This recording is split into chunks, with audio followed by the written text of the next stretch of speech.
Assalamualaikum warahmatullahi wabarakatuh. Perkenalkan, nama saya Priya Jepermadi. Di sini saya akan mempresentasikan video prinsip, strategi, pendekatan, model, dan metode pembelajaran matematika. Anggota kelompok yaitu dengan saya sendiri Priya Jepermadi dan rekan saya Nabila Ega Pramono.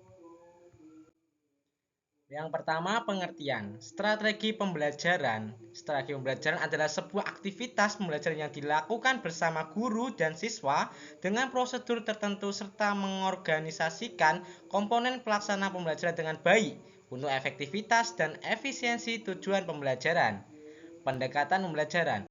Pendekatan pembelajaran merupakan sebagai titik tolak atau sudut pandang kita terhadap proses pembelajaran yang merujuk pada pandangan tentang terjadinya suatu proses yang sifatnya masih sangat umum. Di dalamnya mewadahi menginspirasi, menguatkan, dan melatari metode pembelajaran dengan kecakupan teoritis tertentu. Kemudian model pembelajaran merupakan kerangka konseptual yang melukiskan prosedur atau pola sistematis yang digunakan pedoman dari awal sampai akhir untuk mencapai tujuan pembelajaran yang di dalamnya terdapat strategi, teknik, metode, bahan, media, dan alat penilaian pembelajaran. Yang terakhir adalah metode pembelajaran. Metode pembelajaran adalah suatu cara yang digunakan guru untuk melaksanakan rencana dalam meraih tujuan pembelajaran dalam bentuk aktivitas nyata atau bersifat praktik. Kemudian apa perbedaannya? Perbedaannya ialah prinsip strategi pembelajaran. Prinsip strategi pembelajaran dalam kaitannya matematika adalah siasat atau kiat yang sengaja direncanakan oleh guru berkenaan dengan segala persiapan pembelajaran agar pelaksanaan pembelajaran berjalan dengan lancar dan tujuannya yang berupa hasil belajar bisa tercapai secara optimal. Salah satu contoh strategi pembelajaran yang dilakukan guru yaitu menyusun program tahunan dan program semester. Pendekatan pembelajaran. Pendekatan pembelajaran berbeda dengan metode pembelajaran. Pendekatan lebih menekankan pada strategi perencanaan, sedangkan metode lebih menekankan pada teknik pelaksanaannya. Pendekatan pembelajaran matematika adalah cara yang ditempuh oleh guru dalam pelaksanaan pembelajaran agar konsep yang disajikan dapat diadaptasikan oleh siswanya. Yang kemudian adalah model pembelajaran. Model pembelajaran adalah pola interaksi siswa dengan guru di dalam kelas yang menyangkut strategi, pendekatan, metode, dan teknik pembelajaran yang diterapkan dalam pelaksanaan kegiatan belajar mengajar di kelas. Metode pembelajaran. Metode mengajar adalah teknik penyajian metode pembelajaran yang dikuasai guru untuk mengajar atau menyajikan bahan pelajaran kepada siswa di dalam kelas, baik secara individual atau secara kelompok, agar pelajaran itu dapat diserap, dipahami, dan dimanfaatkan oleh siswa dengan baik. Kemudian macam-macam prinsip strategi pembelajaran. Strategi pembelajaran ekspositori yang pertama ini merupakan strategi pembelajaran yang menekankan pada proses penyampaian materi secara verbal dari seorang pendidik kepada sekelompok peserta didik dengan maksud agar peserta didik dapat menguasai materi pelajaran secara optimal. Yang kedua, strategi pembelajaran inquiry. Strategi ini merupakan rangkaian kegiatan pembelajaran yang menekankan pada proses berpikir secara kritis dan analitis untuk 15 pencari dan menemukan sendiri jawabannya dari suatu masalah yang dipertanyakan. Yang ketiga adalah strategi pembelajaran berbasis masalah atau SPBM, merupakan strategi pembelajaran berbasis masalah dapat diartikan sebagai rangkaian aktivitas pembelajaran yang difokuskan pada proses penyelesaian masalah problema secara ilmiah.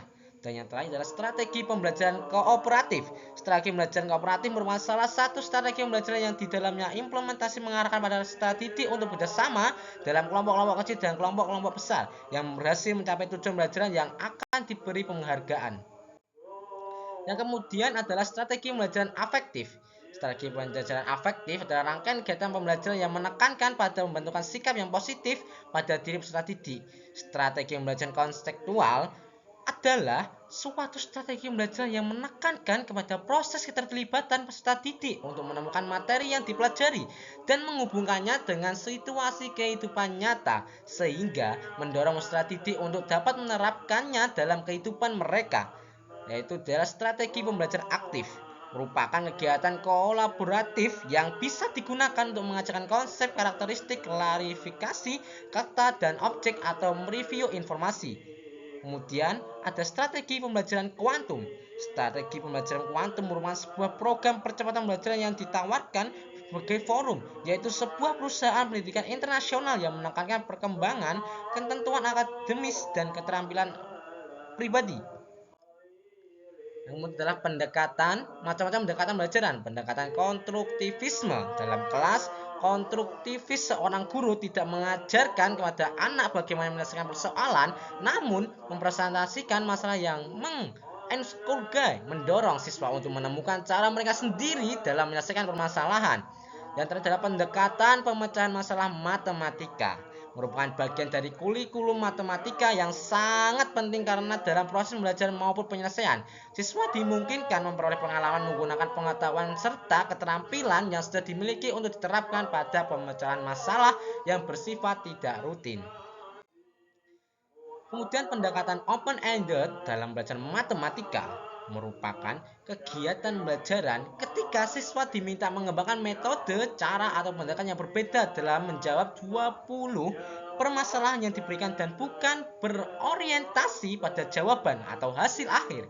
Kemudian pendekatan realistik atau bisa disebut dengan Realistic Mathematics Education (RMI) merupakan teori belajar mengajar dalam pendidikan matematika. Teori ini mengacu pada pendidikan Friedrich yang 21 mengatakan bahwa matematika harus berkaitan dengan realita dan matematika merupakan aktivitas manusia. Ini berarti matematika harus dekat dengan anak dan relevan dengan kehidupan nyata sehari-hari. Kemudian ada model pembelajaran kooperatif. Pada prinsipnya, pembelajaran kooperatif bertujuan untuk mengembangkan tingkah laku kooperatif antar siswa sekaligus membantu siswa dalam pelajaran akademisnya. Kemudian, model pembelajaran teman sebaya. Menurut Herman Suherman, tutor sebaya ada sumber belajar selain guru, yaitu teman sebaya yang lebih pandai merupakan bantuan belajar pada teman-teman sekelasnya di sekolah. Sedangkan menurut Demar Hamali, tutor sebaya merupakan bimbingan pembelajaran dalam bentuk pemberian bimbingan, bantuan, petunjuk, arahan, dan motivasi agar siswa dapat efisien dan efektif dalam belajar. Kemudian metode pembelajaran. Metode ceramah adalah suatu cara penyampaian informasi dengan lisan dari seorang kepada sejumlah pendengar di suatu ruangan. Kemudian metode expository. Metode expository sama seperti metode ceramah dalam hal terpusatnya adalah kegiatan. Metode demonstrasi. Metode demonstrasi sejenis dengan metode ceramah dan metode expository. Kemudian metode drill and metode latihan. Metode drill dan latihan adalah suatu metode atau cara mengembangkan kompetensi atau skill anak didik baik dalam aspek kognitif, afektif maupun psikomotor. Kemudian ada metode tanya jawab. Metode tanya jawab adalah suatu cara penyajian bahan pelajaran melalui bentuk pertanyaan yang perlu dijawab dan anak didik. Kemudian metode penemuan. Pada metode ini, materi disampaikan hingga bentuk akhir, sedangkan cara belajar siswa merupakan belajar dengan menerima receptioning learning. Kemudian metode inquiry. Metode inquiry adalah metode mengajar yang paling mirip dengan metode penemuan. Sekian presentasi dari saya. Apabila ada salah kata, saya mohon maaf sebesar-besarnya. Wassalamualaikum warahmatullahi wabarakatuh.